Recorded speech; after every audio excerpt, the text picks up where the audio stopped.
Gold, trusted gold buyers. మీరు తాకట్టు పెట్టిన బంగారాన్ని విడిపించి ఈ రోజు ఉన్న మార్కెట్ ధరకు కొనబడను. మోదీ ఎక్కడ వచ్చారు? చైనా వెనకనే ఎక్కువ ఆయిల్ కొన్నారు కదా. చైనా మీద ఎందుకు పెట్టలేదు ఆంక్షలు మీరు? ఎందుకంటే చైనా మీకు చాలా క్రూషియల్ సప్లయర్. మీకు నట్టు బోల్ట్ కావాలంటే చైనాని తెప్పించుకోవాలి. మీరు లోకల్గా ప్రొడ్యూస్ చేయలేరు, మీకు కాస్ట్ చాలా ఎక్కువ అయిపోతుంది. చైనాని ఏం పెట్టట్లేదు. ఫస్ట్ 15 days అన్నారు, తర్వాత 90 days అన్నారు, మనతో అన్ని పోస్ట్పోన్ చేశారు. కానీ మన మీద 50% పెట్టారు. సరే పెట్టారు సార్, మనకు ప్రాబ్లం లేదు, మనం డీల్ చేసుకుంటున్నాం, కొత్త డీల్. దానికే మనం చూసాం మోదీ గారు ఫస్ట్ జపాన్కి వెళ్ళారు. జపాన్లో వెళ్ళి మోదీ గారు ప్రైమ్ మినిస్టర్ని కలిశారు, మాట్లాడుకున్నారు, బుల్లెట్ ట్రైన్లో ట్రావెల్ చేశారు, 8 బుల్లెట్ ట్రైన్కి అగ్రిమెంట్ సైన్ చేసుకున్నారు. మన వైపు నుంచి అక్కడికి వెళ్ళే ప్రోడక్ట్స్, అక్కడి నుంచి ఇక్కడికి వచ్చే ప్రోడక్ట్స్, ఈవెన్ జపాన్కి వెళ్ళే ముందు మారుతిది ఈవీ వెహికల్స్ రోల్అవుట్ చేశారు ఇక్కడి నుంచి. Made in India, make for the world అని చెప్పేసి కాన్సెప్ట్ మీద. సో భారతదేశం కొత్త మార్కెట్స్ యాక్సెస్ చేయబోతున్నారు. ఆల్రెడీ స్టార్ట్ అయిపోయింది ప్రాసెస్ అది.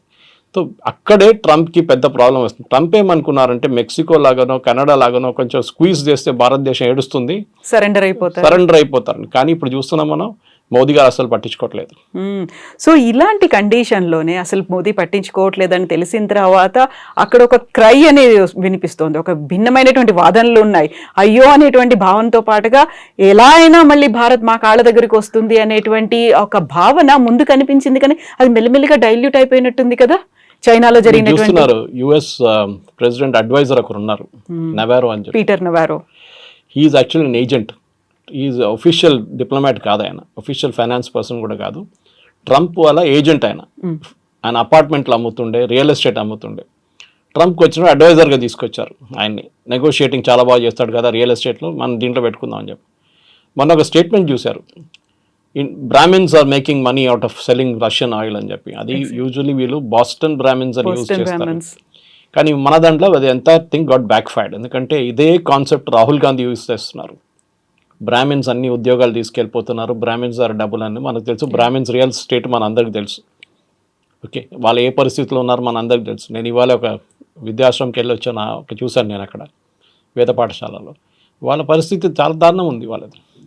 వాళ్ళని ఇప్పుడే మనం కొంచెం ఎంకరేజ్ చేసి పైకి తీసుకుంది. వాళ్ళ ట్రెడిషనల్ ట్రేడ్ వాళ్ళ గుడిలో ఉంటుంది అంతే. వాళ్ళు దానికన్నా ఎక్కువ వాళ్ళు బయటికి రారు. సరే ఎప్పుడో జరిగింది, ఏదో అత్యాచారం జరిగిందని చెప్తున్నారు, కానీ ఈ బ్రాహ్మిన్స్ ఎందుకు తీసుకొచ్చారో అర్థం కావట్లేదు. Anyway that issue got back fired completely. ఇప్పుడు ఏం చేయాలని వాళ్ళకి అర్థం కావట్లేదు మీరు చెప్పినట్లు. ఇప్పుడు అదే పరిస్థితిలో ఫస్ట్ జపాన్కి వెళ్ళారు మోదీ గారు. ఈ అగ్రిమెంట్స్ అన్ని సైన్ చేశారు, 8 అగ్రిమెంట్స్ సైన్ చేశారు, చాలా సాలిడ్ అగ్రిమెంట్స్. అది కూడా ఇప్పటి నుంచి 5 సంవత్సరాల లోపల ఫినిష్ అయ్యే ప్రాజెక్ట్స్ అన్ని చేసుకున్నారన్నమాట. జపాన్ దగ్గర మనం తీసుకోవాల్సింది టెక్నాలజీ. వాళ్ళకి చాలా అడ్వాన్స్గా టెక్నాలజీ, వాళ్ళ దగ్గర కొంచెం స్ట్రాంగ్ పాయింట్. లాస్ట్ ఒక 10 సంవత్సరాలు ఆ టెక్నాలజీ కొంచెం చల్లబడిపోయింది వాళ్ళది. బికాస్ వాళ్ళ కార్ వాళ్ళది వాజ్ మేజర్ ఎక్స్పోర్ట్, ఎలక్ట్రానిక్స్ వాళ్ళది మేజర్ ఉండే. ఒక టైంలో మనం సోనీ అనే బ్రాండ్ విధంగానే మనం కన్ను మూసుకొని కొనేస్తుండే. కానీ ఇప్పుడు మార్కెట్లో చాలా మటుకు మిగతా బ్రాండ్స్ కూడా వచ్చేసినాయి. కొరియా నుంచి బ్రాండ్స్ ఉన్నాయి, చైనా నుంచి ఉన్న బ్రాండ్స్ ఉన్నాయి, చాలా మటుకు బ్రాండ్స్ వచ్చేసినాయి. సరే సోనీ ఇప్పుడు కూడా ఉంది, quality wise it's considered number 1. Japanese cars కూడా అంతే. మన దగ్గర ఒరిజినల్ మారుతి స్టార్ట్ అయినప్పుడు సుజుకి పార్ట్నర్ ఉండే, ఇప్పుడు నా సుజుకి ఎంటైర్ కంపెనీ వాళ్ళు కొనుక్కున్నారు. సో జాపనీస్ దగ్గర నుంచి మనకు టెక్నాలజీ వస్తుంది. మన వైపు నుంచి జపాన్కి వెళ్ళేది ఫార్మస్యూటికల్ కానీ మిగతా ప్రోడక్ట్స్ కానీ. జపాన్లో తయారు చేయలేని ప్రోడక్ట్స్ మనం ఇక్కడ తయారు చేసి పంపిస్తాం, చిన్న మిషనరీ పార్ట్స్ కూడా. ఒక టైప్ కూడా చేసుకుంటే మనకు చాలా బాగుంటుంది. మన మ్యానుఫ్యాక్చరింగ్ యూనిట్స్కి చాలా ఒక లెగప్ అంటారు ఇంగ్లీష్లో, అది వచ్చేస్తుంది. నెక్స్ట్ మోదీ గారు వెళ్ళింది షాంఘై కోఆపరేషన్ ఆర్గనైజేషన్ మీటింగ్కి. సో అక్కడ ఏం జరిగింది, జీ జిన్పింగ్ కానివ్వండి, పుటిన్ కానివ్వండి, మోదీ గారు, ఈ ముగ్గురు ఫొటోస్ మీరు చూసుంటారు. బాడీ లాంగ్వేజ్, ఎందుకంటే ఇది పెద్ద ఇండస్ట్రీ కవిత గారు. ఈ బాడీ లాంగ్వేజ్ రీడ్ చేయడం యూఎస్లో దే పేడ్ వెరీ వెల్. మీరు నేను మాట్లాడుకొని సౌండ్ మ్యూట్ చేసేస్తే మనం ఏం మాట్లాడమని చెప్పి ఒక మూడో మనిషి చెప్పొచ్చు. లిప్ రీడింగ్ అంటారు వాళ్ళు, దాన్ని మైండ్ రీడింగ్ అంటారు, అన్నీ చేస్తారు వాళ్ళు. What are they speaking about అనేది. సో ట్రంప్ కానివ్వండి, చాలామంది అడిగారు మోదీ గారు, పుటిన్, జీ జిన్పింగ్ ఏ లాంగ్వేజ్లో మాట్లాడారని అడిగారు. వాళ్ళు పక్కనే ట్రాన్స్లేటర్స్ ఉంటారు, వాళ్ళు ఇయర్ షాట్లో ఉంటారు. అంటే ఫోటో ఫ్రేమ్ కన్నా కొంచెం బయట నిలబడతారు కావాలని చెప్పి వాళ్ళు అట్లనే ట్రైన్ చేశారు వాళ్ళని. అది కాకుండా ఇంకో చాలా ఇంపార్టెంట్ ఫోటో మనం చూసాం. పుటిన్ అండ్ మోదీ, పుటిన్ కార్లో ట్రావెల్ చేస్తున్నారు. ఇట్స్ న్యూక్లియర్ ప్రూఫ్ కార్ అది. దాని మీద మీరు న్యూక్లియర్ బాంబ్ వేస్తే కూడా ఏం కాదు ఆ కార్కి. అట్లాంటి ప్రోడక్ట్. ఎందుకంటే బాంబ్ ప్రూఫ్ అంటే అందరు తయారు చేస్తారు. ఇప్పుడు మన దగ్గర తెలంగాణలో ఉంది బాంబ్ ప్రూఫ్ కార్లు. But that is a nuclear కానీ even bio hazard can handle అన్నమాట. బయోవార్ జరిగితే కూడా ద కార్కి ఇంపాక్ట్ ఉండదు.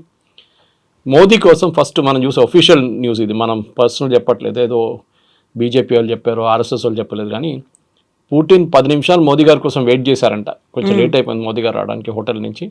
దాని తర్వాత వాళ్ళిద్దరు కార్లు వెళ్ళిన తర్వాత వెన్యూకి చేరుకున్నప్పుడు కూడా, ఎస్సీఓ వెన్యూకి చేరుకున్నప్పుడు కూడా మళ్ళీ 15 నిమిషాలు కార్ లోపల కూర్చొని మాట్లాడారంట. ఆఫ్ కోర్స్ ట్రాన్స్లేటర్స్ ఉంటారు కార్లో, వాళ్ళకని కాన్ఫిడెన్షియల్ ఉంటుంది, భయం మాట్లాడారు మనకేం తెలియదు. సో ఆబ్వియస్లీ ఆ బాడీ లాంగ్వేజ్ పుటిన్ కానీ మోదీ కానీ, అదే టైంలో జీ జింగ్పిన్ అండ్ మోదీ, వీళ్ళు ముగ్గురు ఒక ఆల్టర్నేటివ్ ఫ్రంట్ ఫామ్ చేస్తున్నారు. యుఎస్ చేస్తున్న బ్లాక్మెయిల్ వాళ్ళిద్దరు కూడా ఇంపాక్ట్ అయింది. రష్యాకి ఇంపాక్ట్ అయింది ఎప్పటి నుంచో, చైనాకు కూడా ఇంపాక్ట్ అవుతుంది ఇప్పుడు. సో ఒక ట్రంప్ని ఒక లెసన్ నేర్పియాలని చెప్పి వీళ్ళు డిసైడ్ చేసుకున్నారు. దాంట్లో 2-3 రూట్స్ చేయొచ్చు. ఒకటి ఈ ముగ్గురు రాష్ట్రాలు కలుపుకుంటే, రష్యా, ఇండియా, చైనా కలుపుకుంటే 36% మన వరల్డ్ జీడిపి వాళ్ళ దగ్గర ఉంది. ఓకే, అప్రాక్సిమేట్లీ $1 trillion కూడా I think around $36 trillion trade ఉంది వాళ్ళ దగ్గర. అది కాకుండా అన్నిటికంటే ఇంపార్టెంట్ ఏంటంటే వీళ్ళు ఒక ఆల్టర్నేటివ్ స్విఫ్ట్ సిస్టమ్, అంటే అమెరికా డాలర్ టర్మ్స్లోనే అన్ని మాట్లాడతారు. మీకు గుర్తుంది కవిత గారు, ఇది బ్రిక్స్ వచ్చినప్పుడు లాస్ట్ ఒక 6 నెలల ముందు ట్రంప్ వచ్చినప్పుడే ఇమ్మీడియట్గా ట్రంప్ థ్రెటన్ చేశారు సౌత్ ఆఫ్రికాని, బ్రెజిల్ని, మీరు ఆల్టర్నేట్ కరెన్సీ తీసుకొస్తే మీ పని నేను చూసుకుంటానులే అని చెప్పేసి. అవును, ఎందుకంటే భయం ఏంటంటే డాలర్ని రీప్లేస్ చేసేస్తే డాలర్ విలువ పోతుంది మొత్తం కంప్లీట్గా. ఆల్రెడీ చాలా వీక్ అయిపోయింది డాలర్. మనం ఇండియన్ రూపీతో కంపేర్ చేయకూడదు, బికాజ్ ఇండియన్ రూపీ చాలా వీక్ అయింది. కానీ ఆల్ కరెన్సీస్ వీక్ అయింది అంటే అన్నిటికంటే తక్కువ ఇండియన్ రూపీ. మీరు బ్రిటిష్ పౌండ్తో కంపేర్ చేయండి డాలర్ పడిపోయింది యాక్చువల్లీ విలువలో. ఎనీవే, అది మనకు సబ్జెక్ట్ మ్యాటర్ కాదు. కానీ మన ఇక్కడ అంటే ఆల్టర్నేటివ్ పేమెంట్ సిస్టమ్ ఒకటి ఫామ్ చేయాలి. మనం ఇది ఎప్పుడు చూసామంటే, ఫస్ట్ ఇరాన్ మనకి ఆయిల్ మనం కొనుక్కున్నప్పుడు వీళ్ళు ఇరాన్ మీద ఆంక్షలు పెట్టారు. ఎవరు? యుఎస్. వీళ్ళు న్యూక్లియర్ ప్లాంట్లో మిసైల్స్ తయారు చేస్తున్నారు అది ఇది చెప్పి. మనం ఏం చేసాం? రూపీ పేమెంట్ చేసాం ఫస్ట్. తర్వాత ఏం చేసాం? బార్టర్ పేమెంట్ చేసాం. వాళ్ళకి బియ్యం కావాలంటే మనం వాళ్ళకి బియ్యం ఇచ్చాం, వాళ్ళు మనకు ఆయిల్ ఇచ్చారు. దాని తర్వాత యూఎస్ వచ్చి మళ్ళీ స్ట్రిక్ట్ చేశారు, మీరు ఇంకా చేస్తే మిమ్మల్ని అది చేస్తాం అని చెప్తే, సరే మనం అక్కడి నుంచి క్లోజ్గా ఇరాన్ని బంద్ చేసేసాం ఆయిల్ సప్లై. మళ్ళీ రష్యా నుంచి మొదలుపెట్టాం, రష్యా నుంచి కొనుక్కుంటున్నాం. ఇది డాలర్ని ఆపడానికి కూడా మనం చాలా మటు సహాయం చేసాం. కానీ ఇప్పుడు we will not help them at all. Dollar free float కానివ్వండి, డాలర్ ఎక్కడ పోతే అది పోనివ్వండి, మనకు ప్రాబ్లం లేదు. ఆయిల్ ప్రైస్ కూడా నేను చెప్పినట్లు బైడెన్ ఏం చెప్పారు, ఆ టైంలో ఆయిల్ ప్రైస్ హోల్డ్ చేయండి, ఇండియా ఇట్లా రీఫైన్ చేసి పంపిస్తే ఆయిల్ ప్రైస్ $70-80 ఉంటుంది, లేకుంటే $200 వెళ్తుండే అని చెప్పి యుఎస్ ఎకానమిస్టే చెప్తున్నారు. భారతదేశం ఇంటర్ఫియర్ కాకపోతే రష్యన్ ఆయిల్తోని worldwide crude oil prices $200 వెళ్ళిపోతుంటే మొత్తం వరల్డ్ ఎకానమీ దెబ్బతింటుండే. సో భారతదేశాన్ని అప్రిషియేట్ చేయకుండా ట్రంప్ ఏమో మన మీద ఆంక్షలు విధిస్తున్నారు. మీరు తీసుకొని యుక్రెయిన్ రష్యా వార్లో పెడతారు. రష్యా ఆయిల్ అమ్మితే కూడా చైనాకి అమ్ముతున్నారు కదా, వాళ్ళు డబ్బులు ఇస్తారు కదా. టర్కీ తీసుకుంటున్నారు, టర్కీ నేను చెప్పట్లేదు, ఎందుకంటే మిడిల్ ఈస్ట్లో టర్కీ పనికి వస్తారు. ఇదంతా ట్రంప్ ఆడే గేమ్ అనమాట. దీంట్లో అన్నిటికంటే ఇంపార్టెంట్ కవిత గుర్తుపెట్టుకోవాలి, టఫ్గా ఉన్న నేషన్స్ మనం టఫ్గా యాక్ట్ చేస్తే వాళ్ళు అసలు ఏం చేయరు, భయపడతారు. యుఎస్ వీక్ నేషన్స్ని మొత్తం షుగర్ కేన్ జ్యూస్ మన చేస్తాం పిండేసి అట్లా పిండి చేసుకుంటారు వాళ్ళు. మెక్సికోని చూస్తున్నప్పుడు ఏమంటున్నారు, మెక్సికోని ఫస్ట్ ఒక టారిఫ్ అన్నారు, మళ్ళీ నెక్స్ట్ టారిఫ్ అన్నారు. ఇప్పుడు ట్రంప్ నిన్న స్టేట్మెంట్ ఇచ్చారు, ఏంటంటే మనం ఏం కావాలంటే చేసుకుంటే ఏం చేయలేరు మెక్సికో అని చెప్పి. మెక్సికో ఏం చేయలేరంట, మనం ఏం కావాలంటే చేసుకుంటాం మనం, మెక్సికో నేను చెప్పేది వింటారు వాళ్ళని. ఆలోచించండి వాళ్ళ పరిస్థితి, హెల్ప్లెస్ కంప్లీట్లీ. సో ఆ పరిస్థితికి మనం రాకుండా మోదీ గారు టఫ్గా ఉంటున్నారు. కానీ మన దేశంలో ఒకటే పార్టీ ప్రాబ్లం వీళ్ళకందరికీ, కాంగ్రెస్ ఏమో మోదీ గారు ఏం చేస్తే దాన్ని వ్యతిరేకిస్తారు. యుఎస్తో ఫ్రెండ్షిప్ పెట్టుకుంటే యుఎస్ ఫ్రెండ్షిప్ పెట్టుకున్నారంటారు. ఇప్పుడు యుఎస్తో కాకపోతే మళ్ళీ యుఎస్ ఎందుకు మీరు ట్రంప్తో ఎందుకు గొడవ పెట్టుకుంటా అంటారు. చైనాతో ఎందుకు పెట్టుకున్నారు మీరు అంటారు. కాంగ్రెస్ ఒక కన్ఫ్యూజ్ పాలసీ ఉంది. కానీ మోదీ గారు చాలా డెలిబరేట్గా మన కొత్త మార్కెట్స్ కోసం, అది యూ ఉండొచ్చు, యూకే ఆల్రెడీ మనం FTA సైన్ చేసాం, యూరోపియన్ ట్రేడ్ బ్లాక్ సైన్ చేసేసాం మొన్న. ఇదన్నీ చూస్తే మన డాలర్ని ఈజీగా టర్న్ చేయొచ్చు. ఒక ఎగ్జాంపుల్ ఇస్తాను మీకు. కీటెక్స్ అని చెప్పి మన దగ్గర నంబర్ 1 ఇండియా నుంచి వెళ్ళే నంబర్ 1 లిటిల్ స్టార్ బ్రాండ్ యూఎస్లో టార్గెట్ అండ్ అక్కడున్న మేజర్ రీటైలర్స్లో అమ్ముతారన్నమాట వాళ్ళు. ఆ కంపెనీ మొన్న స్టేట్మెంట్ ఏమి ఇచ్చారంటే, మేము యూఎస్కి ఇప్పుడు మా ఎక్స్పోర్ట్ వెళ్ళట్లేదు, చాలా రేట్ ఎక్కువైపోయింది, వాల్మార్ట్ వాళ్ళు తీసుకుంటలేరు ఇప్పుడు అని, మేమేం చేస్తున్నామని ఇండియాలోనే మేము 1000 షాపులు ఓపెన్ చేయబోతున్నాం అని చెప్పారు. So Sabu Jacob who's MD of the company మన వరంగల్లో పెద్ద ఫ్యాక్టరీ పెట్టారు. మేము అదే టర్న్ ఓవర్ మేము ఇండియాలో ఈ 1000 స్టోర్లతో తెచ్చుకుంటాం, మాకు మార్జిన్స్ ఎక్కువ ఉంది మాకు ఇక్కడ, అక్కడేమో చాలా వేఫర్ థిన్ మార్జిన్లు ఆపరేట్ చేస్తున్నాం మేము. టార్గెట్ కానీ వాల్మార్ట్ ఎక్కువ డబ్బులు ఇయ్యారు, వాల్యూమ్ గేమ్ ఆడతారు వాళ్ళు. సో ఇప్పుడు ఇండియాలో స్టార్ట్ చేస్తే ఇండియన్ మార్కెట్ 140 కోట్ల మంది ఉన్నారు.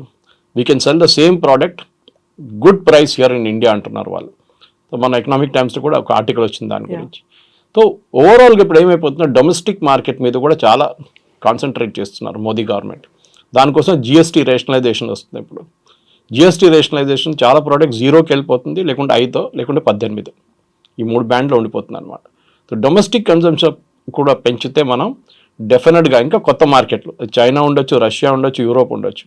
సో ట్రంప్ని పక్కన పెట్టి ఇప్పుడు చూసిన మీరు చెప్పినట్ల సడన్గా ఇప్పుడు ఏం చెప్పట్లేదు వాళ్ళు అనుకున్నారు మనం ఇండియాను కొంచెం థ్రెటన్ చేస్తే ఇండియా పడిపోతారు, 100% పెడదాం రేపు అన్నారు. పెట్టండి 100, ఎవరు కొంటారు? మీరు ఫార్మాస్యూటికల్స్ మీద ఎందుకు పెట్టట్లేదు? అవసరం ఉంది కాబట్టి. ఫార్మా ఎవరు అమ్మలేరు, మనం ఇచ్చిన రేట్కి ఇంకెవరు అమ్మలేరు యూఎస్కి. ఫార్మా మీద పెట్టట్లేదు. ఐటీ ఎందుకు పెట్టట్లేదు? ఐటీ మీరు యూఎస్లో ఇన్వెస్ట్ చేయాలన్నారు. నేను ఎగ్జాంపుల్ ఇస్తాను. మన సిఎన్ఎన్లో ఒక స్టోరీ వచ్చింది.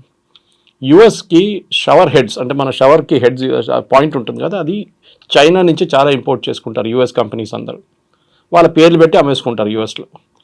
ఆ కంపెనీ అక్కడి తీసుకుని డ్యూటీ అంటే ఓల్డ్ డ్యూటీ కట్టి తీసుకొస్తే కూడా ఇప్పుడున్న ఎగ్జిస్టింగ్ డ్యూటీ కడితే కూడా $139 ఒక షవర్ హెడ్ వస్తుంది. మన దగ్గర అంత రాదు. మన దగ్గర $2,000 పడేస్తే మంచి షవర్ హెడ్స్ వస్తాయి. 2,000 కూడా అక్కర్లేదు, ₹1,000 కూడా వచ్చేస్తుంది. ఎనీవే అది యూఎస్ కాస్ట్ ఆఫ్ లివింగ్. అదే ప్రోడక్ట్ మీరు యూఎస్లో తయారు చేయాలంటే $259 అవుతుంది. సో ఈ కంపెనీ ఏం చేశారంటే ఒక సర్వే లాగా వాళ్ళు కస్టమర్స్ 25,000 కస్టమర్స్ ఉన్నారు వాళ్ళకు, రెగ్యులర్ కస్టమర్, వాళ్ళకు మెయిల్ పంపించారు. ఈ 2 ఆప్షన్స్ ఉందండి, చైనాని తెచ్చుకుంటే 139, ఇక్కడ అంటే 259, మీరు ఏం తీసుకుంటారు అని అడిగారు. ఒక్కరు కూడా యూఎస్ అని చెప్పట్లేదు, అందరూ చైనీస్ తీసుకుంటామేమంటున్నారు. US is out priced itself, ఎందుకంటే వాళ్ళ వేజ్ చాలా ఎక్కువ అయిపోయింది. అది వాళ్ళకు ఒక టైంలో అడ్వాంటేజ్ ఉండే, ఇప్పుడు డిసడ్వాంటేజ్గా మారింది. ఆ వేజెస్లో ఐఫోన్ కొనుక్కుంటారు, ఐప్యాడ్లు కొనుక్కుంటారు అనుకున్నారు, కానీ ఇప్పుడు బేసిక్ లివింగ్ డైలీ ఎక్స్పెన్సెస్, మీరు వెళ్ళారు మన యూఎస్, మీకు తెలుసు, డైలీ ఎక్స్పెన్సెస్ కోసం వాళ్ళు చూసుకుంటున్నారు. వాళ్ళు they are looking at how to survive. ఆ సర్వైవల్లో మీకు ఐప్యాడ్లు కొనడం, ఐఫోన్లు కొనడం కాదు. ఓకే, మీరు ఎట్లా బతుకుతారో మీరు అది చూస్తున్నారు ఫస్ట్ అన్నమాట. అది చాలా ఇంపార్టెంట్. సో ఆ పరిస్థితికి వచ్చినప్పుడు ట్రంప్ ఇప్పుడు ఏం చేయబోతున్నా చూడాలి. ఎందుకంటే నెక్స్ట్ 6 months యూఎస్ ఎకానమీ ఒక టైల్ స్పిన్లో వెళ్ళిపోతుంది కంప్లీట్గా. అసలు ఏం చేయలేకపోతారు యూఎస్ ఎకానమీ. ఎందుకంటే ఒకసారి రెసెషన్ వచ్చింది అనుకోండి, రెసెషన్ వస్తే అంతే సంగతి. ఇన్ఫ్లేషన్ వస్తే ఇంకా ఘోరం అయిపోతుంది.